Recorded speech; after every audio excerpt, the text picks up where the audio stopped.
एक राजा की 6 पत्नियां थीं। राजा उन सभी को बहुत चाहता था। वो बहुत ही नेक दिल और प्रजावत्सल राजा था। राजा जय सिंह के राज्य में पशु पक्षियों से लेकर मनुष्य तक सब खुश थे, परंतु राजा के मन में एक गहरा दर्द छिपा था। उनकी 6 पत्नियां थीं, पर उनमें से कोई भी उसे संतान सुख नहीं दे पाई थी। ये दर्द हमेशा उनको कचोटता रहता था। राजा ने इसके लिए अनेकों यज्ञ और पूजा पाठ करवाए। जिस पंडित ने जैसा बोला, राजा ने वैसा ही किया, पर किसी की कोई भी युक्ति काम न आई। संतान की चाह में राजा ने एक एक करके 6 शादियां की, पर किसी भी रानी से उसे संतान सुख की प्राप्ति नहीं हुई।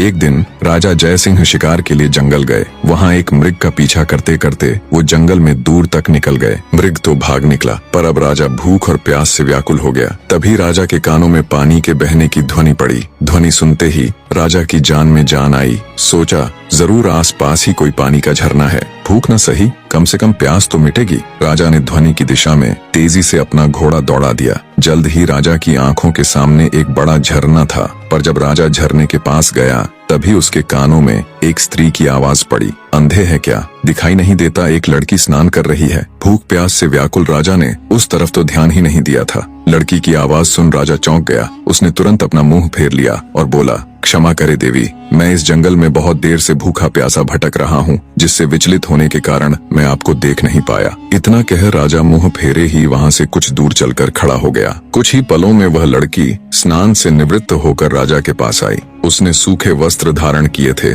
और हाथ में कुछ फल लिए हुए थे। वह राजा के पास आकर बोली, महाशय, अब आप पानी पी सकते हैं। राजा ने झरने से पानी पिया और लड़की के दिए फल खाए। पानी और फल से उनकी भूख प्यास शांत हुई। राजा ने लड़की की ओर देखा और पूछा, हे सुंदरी, तुम कौन हो और इस जंगल ब्याबान में अकेली क्या कर रही हो? लड़की ने जवाब दिया, मेरा नाम मोहिनी है। मैं पास के गांव में रहती हूँ। रोज यहाँ स्नान करने आती हूँ और जंगल से लकड़ियाँ इकट्ठा करती हूँ। ये झरना जंगल के बीच में है, इसलिए यहाँ कोई नहीं आता। राजा जय सिंह मोहिनी की सादगी और सुंदरता पर मोहित होकर बोला, मोहिनी, तुम्हारी मदद के लिए शुक्रिया। आज तुमने मेरी जान बचाई है, वरना मारे भूख प्यास के मेरे तो प्राण निकलने वाले थे। मोहिनी बोली, महाशय, अब आप भी अपना परिचय दीजिए। राजा ने गंभीर होकर कहा, आज नहीं सुंदरी, फिर कभी मैं जरूर तुम्हें अपना परिचय दूंगा। इतना कह राजा ने अपने घोड़े पर सवार होकर वापस अपने राज्य की ओर प्रस्थान किया। परंतु राजा के मन में अब भी रह रहकर कामिनी के विचार आ रहे थे। उसकी सुंदरता, उसकी सादगी, उसकी मधुर आवाज, सब कुछ राजा के मन में गहराई तक उतर गया था।